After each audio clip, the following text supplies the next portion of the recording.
جی barrister Halar وسان صاحب. تو ینگ پارلیمنٹرین فورم ہے، آپ اس کے وائس پریزیڈنٹ ہیں. Senior vice president. Senior vice president, sorry جی.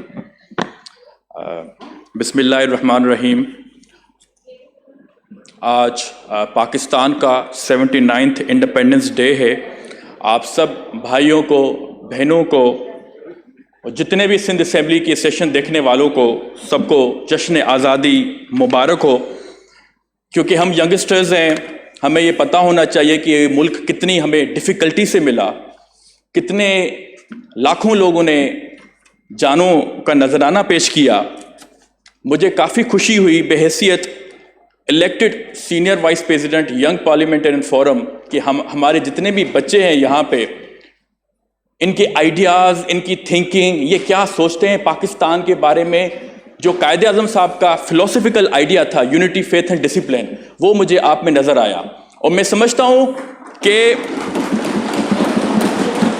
ینگسٹرز کا آپس میں ساتھ ہونا، متحد ہونا بہت لازمی ہے. پاکستان کا 67% یوتھ کنسسٹ کرتی ہے.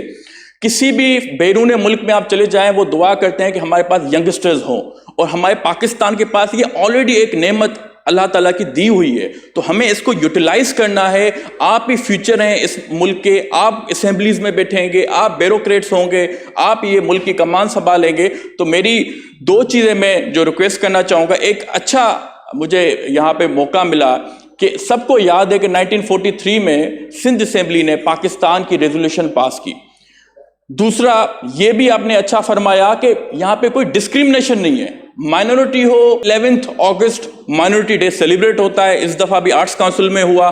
تو قائد اعظم صاحب کا جو میسج تھا وہ کلیئر ایک ویژنری لیڈر کی طرح تھا کہ آپ سب برابر ہیں، آپ کہیں بھی جانا چاہیں جا سکتے ہیں. اور دوسری بات کہ اس 14 اگست میں ہمیں ایک خوشی اور محسوس ہو رہی ہے کہ جس طریقے سے پاکستان اور ترکی اور سعودی عربیہ کا ڈیفنس پیکٹ ہوا ہے. Heads of to the president Asif Ali Zardari sahib, chief of defence forces Asim Munir sahib, Shehbaz شریف صاحب، ان تینوں کی بدولت پاکستان اور مزید پروسپرس اور پروگریس کر رہا ہے. اور میں یہ میسج دینا چاہوں گا کہ ہمیشہ ینگسٹرز، میری نظریں آپ سب پہ ہیں. اسپیکر صاحب اتنے اچھے ہیں، یہاں پہ ہر 14 اگست کو ایونٹ کراتے ہیں. یونائٹڈ ہم فورس ہوں، ہمیشہ پاکستان کے لیے آپ کو کنٹریبیوٹ کرنا ہے کسی بھی کیپیسٹی میں، اور پاکستان کے لیے خدمات سر انجام دینی ہے. کیونکہ جس طریقے سے یہ پاکستان ہمیں ملا ہے، ان کو خراج تحسین پیش کرتے ہیں. میں قائد اعظم محمد علی جناح صاحب ہو، لیاقت علی خان صاحب ہو، اور علامہ اقبال صاحب ہو، جن کے آئیڈیاز تھے، جن کی وجہ سے پاکستان ہمیں ملا. دشمنوں کا مقابلہ کیا ہے پاکستان افواج، جنہوں نے بہادری سے قائد ذوالفقار علی بھٹو صاحب ہوں، چاہے شہید محترمہ بینظیر بھٹو صاحب ہوں. بالکل اتفاق کرتا ہوں کہ جن کے پاس ممالک نہیں ہے، فریڈم نہیں ہے، آپ وہاں جا کے دیکھ لیں. آپ فلسطین کی حالت دیکھ لیں، کشمیر کی حالت دیکھ لیں، یہ غزہ کی ایشو ہے. یہ سارا میں سمجھتا ہوں کہ ہمارے پاس ملک ہے، اس کی قدر کرنی چاہیے. Thank you so much speaker صاحب، تھینک یو.